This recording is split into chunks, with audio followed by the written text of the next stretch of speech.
warahmatullahi wabarakatuh. Kami di sini dari kelompok 2 akan mempresentasikan tentang konsep umum hukum tentang KB dan kependudukan. Di sini saya akan mengawali presentasi dari kelompok 2. Yang pertama, pengertian KB atau keluarga berencana. Istilah keluarga berencana atau KB merupakan terjemahan dari bahasa Inggris, yakni family planning, yang dalam pelaksanaannya di negara-negara barat mencakup dua macam metode atau cara, yaitu yang A, planning parenthood.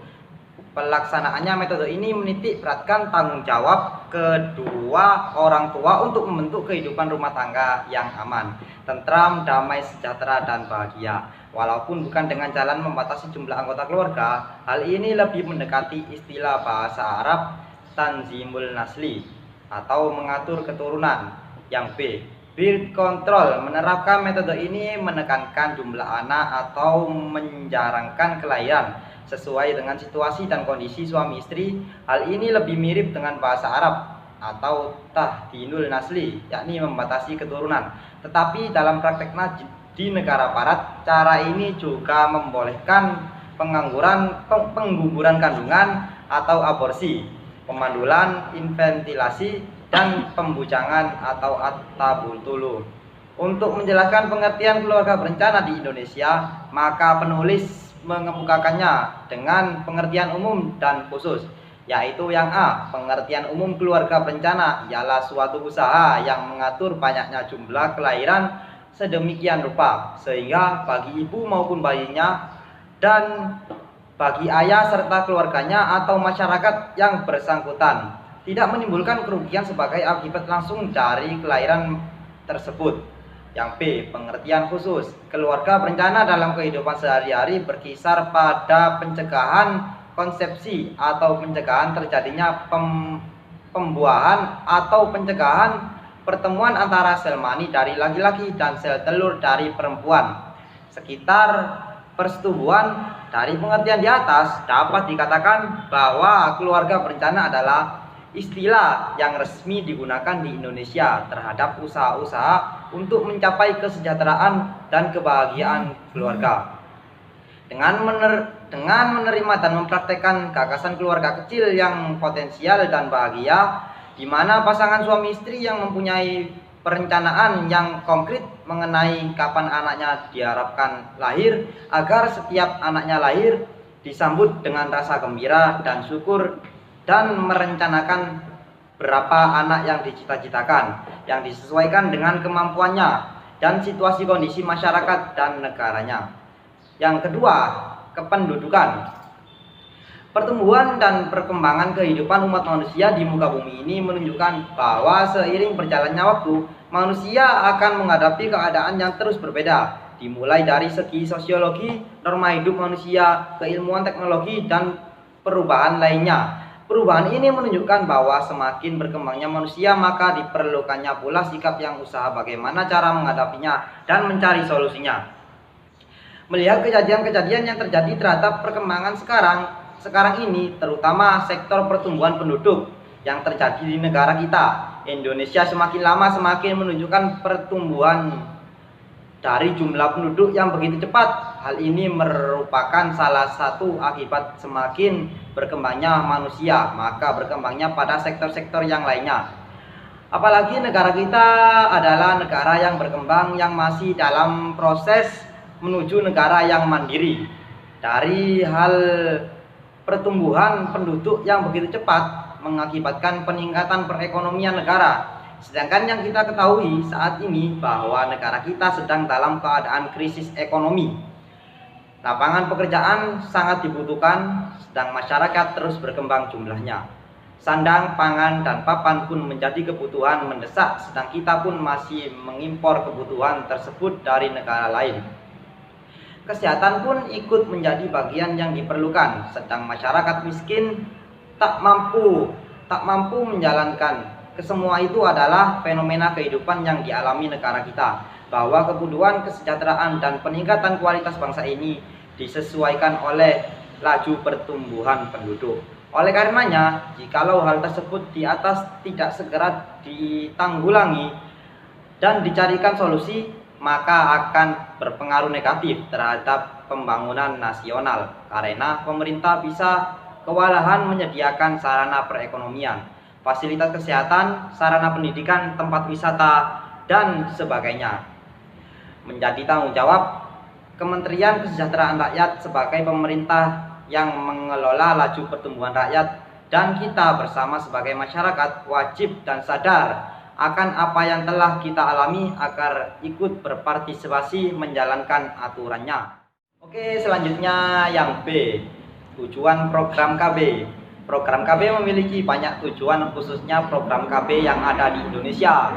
Yang satu, tujuan demografis, yaitu upaya penurunan tingkat pertumbuhan penduduk sebanyak 50% pada tahun 1990 dari keadaan tahun 1971. Kalau ini berhasil, maka laju pada pertumbuhan penduduk Indonesia dapat ditekan 1% per tahun mulai tahun 1990. Untuk yang kedua, tujuan normatif, yaitu menciptakan norma ke tengah-tengah masyarakat agar timbul kecenderungan untuk menyukai keluarga kecil. Karena dengan keluarga yang kecil akan lebih mudah untuk mencapai kesejahteraan dan kebahagiaan keluarga, terutama kesejahteraan ibu dan anak. Tujuan lain program KB adalah untuk memperoleh keempatan yang luas bagi seorang ibu demi melaksanakan berbagai kegiatan yang lebih bermanfaat, yaitu menata kehidupan berumah tangga dan bisa berpartisipasi dalam kegiatan masyarakat seperti kegiatan sosial, pendidikan, dan ibadah-ibadah lain. Lebih lanjut lagi, tujuan KB adalah untuk mempersiapkan secara dini sejumlah anak yang memungkinkan bagi orang tua untuk membekali anaknya baik fisik atau mentalnya agar dapat mandiri di hari depannya.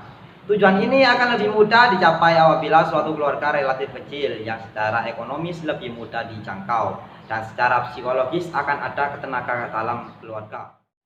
Selanjutnya, pelaksanaan KB dibolehkan dalam Islam karena pertimbangan ekonomi, kesehatan, dan pendidikan. Artinya dibolehkan bagi orang-orang yang tidak sanggup membiayai kehidupan anak, kesehatan, dan pendidikannya agar menjadi akseptor KB.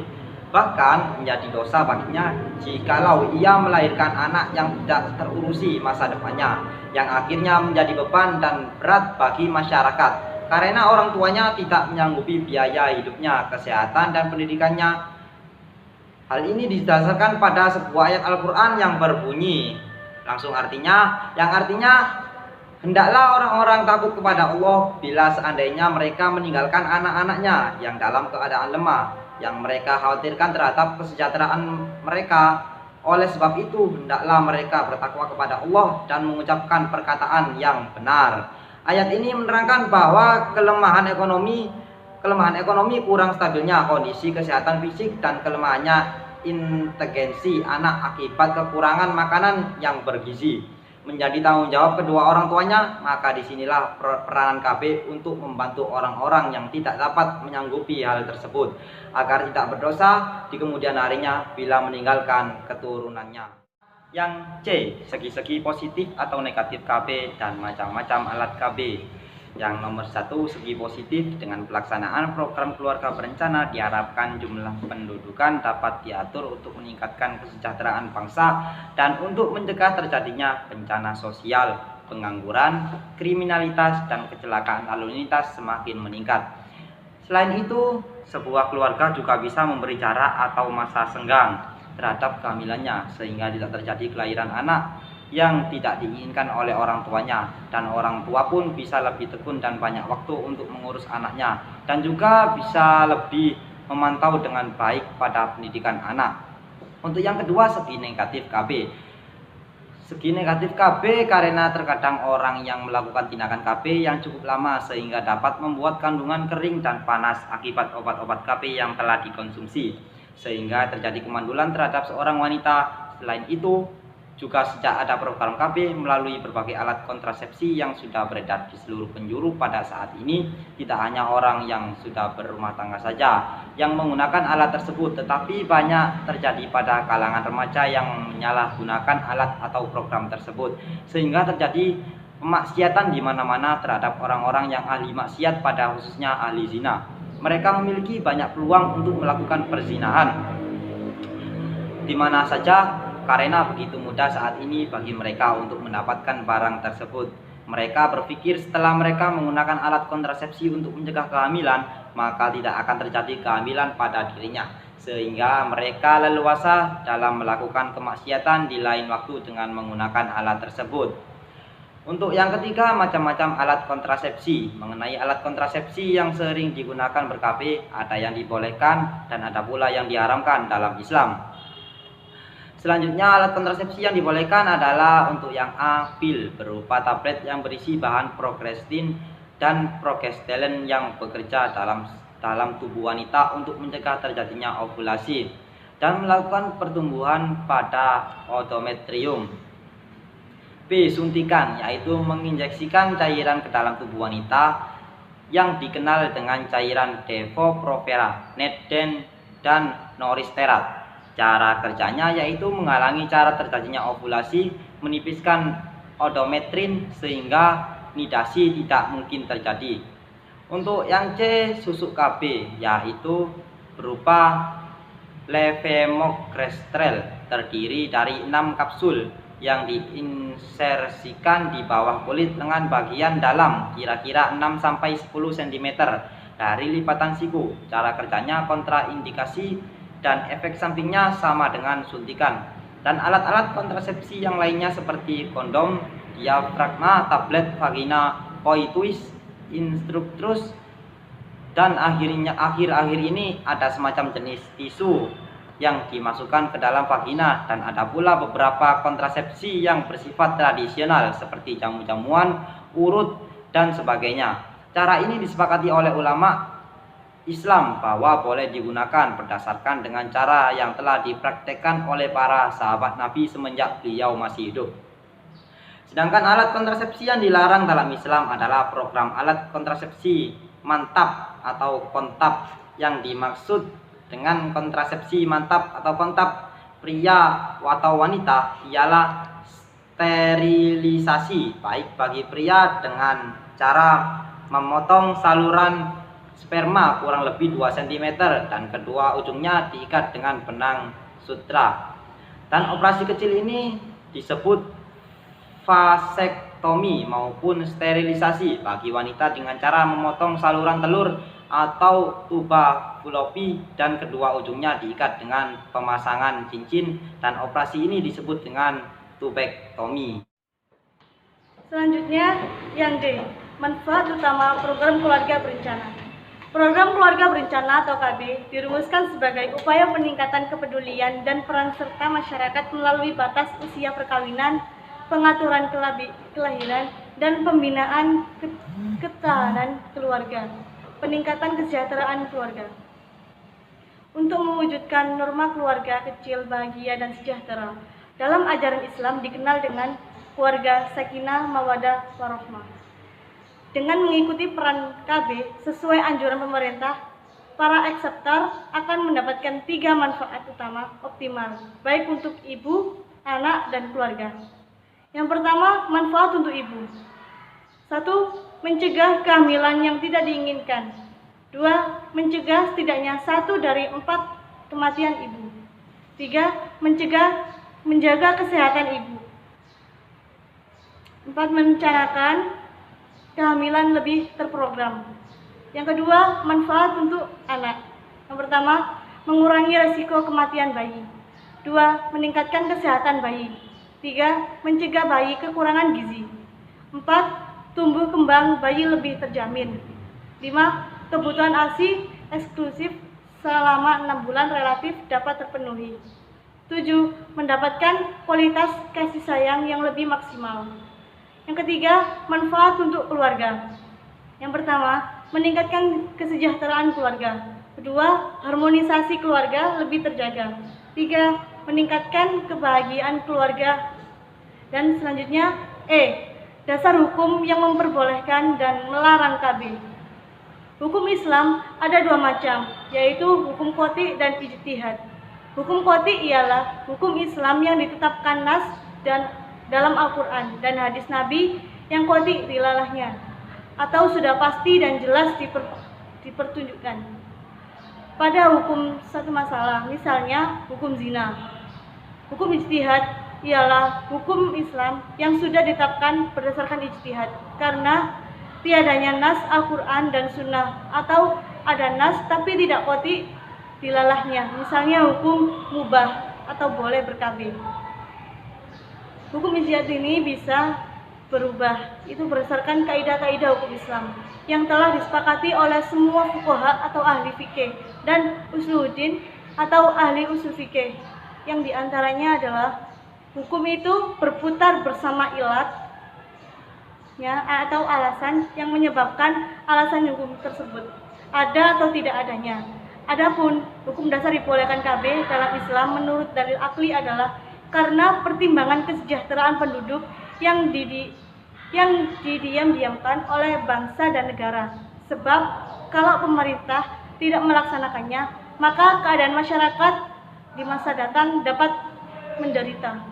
Berkabeh dalam pengertian untuk memberi batas atau jarak kesejahteraan pada kehamilan atau mencegah terjadinya kehamilan sementara akibat hubungan suami istri telah dikenal sejak masa Nabi dengan perbuatan azal yang sekarang dikenal dengan coitus interruptus, yaitu jima terputus, yaitu melakukan ejakulasi di luar vagina sehingga sperma tidak bertemu dengan induk sel telur. Selanjutnya yang F, pandangan Al-Quran tentang keluarga berencana. Yang pertama, pandangan Al-Quran tentang keluarga berencana. Pandangan hukum Islam tentang keluarga berencana secara prinsipil dapat diterima oleh Islam. Bahkan KB dengan maksud menciptakan keluarga sejahtera dan berkualitas dan melahirkan keturunan yang tangguh sangat sejalan dengan tujuan syariat Islam, yaitu mewujudkan kemaslahatan bagi umatnya. Selain itu, KB juga memiliki sejumlah manfaat yang dapat mencegah timbulnya kemudaratan. Bila dilihat dari fungsi dan manfaat KB yang dapat melahirkan kemaslahatan dan mencegah kemudaratan, maka tidak diragukan lagi kebolehan KB dalam Islam. Yang kedua, pandangan hadis tentang keluarga berencana. Dalam hadis Nabi diriwayatkan yang artinya, sesungguhnya lebih baik bagimu meninggalkan ahli warismu dalam keadaan berkecukupan daripada meninggalkan mereka menjadi beban atau tanggungan orang banyak. Dari hadis ini menjelaskan bahwa suami istri mempertimbangkan tentang biaya rumah tangga selagi keduanya masih hidup. Jangan sampai anak-anak mereka menjadi beban bagi orang lain atau masyarakat. Dengan demikian, pengaturan kelahiran anak hendaknya direncanakan dan amalkan sampai berhasil.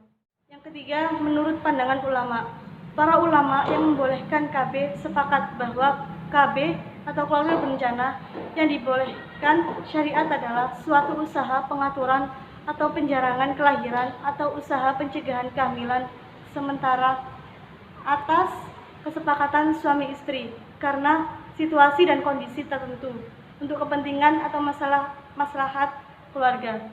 Dengan demikian, KB di sini mempunyai arti sama dengan tanzim al-nas atau pengaturan keturunan. Sejauh pengertiannya adalah tanzim al-nas atau pengaturan keturunan, bukan tahdid al-nas atau pembatasan keturunan dalam arti memandulan atau takim dan aborsi atau isqat alham. Maka KB tidak dilarang. Pemandulan dan aborsi yang dilarang oleh Islam di sini adalah tindakan pemandulan atau aborsi yang tidak didasari medis yang syar'i. Di antara ulama yang membolehkan adalah Imam Al-Ghazali, Syekh Al-Hariri, Syekh Al-Shaltut. Ulama yang membolehkan ini berpendapat bahwa diperbolehkan mengikuti program KB dengan ketentuan antara lain untuk menjaga kesehatan si ibu. Yang kedua, menghindari kesulitan ibu untuk menjarang anak. Mereka juga berpendapat bahwa perencanaan keluarga itu tidak sama dengan pembunuhan, karena pembunuhan itu berlaku ketika janin mencapai tahap ketujuh dari penciptaan. Presentasi dari kami. Wassalamualaikum warahmatullahi wabarakatuh.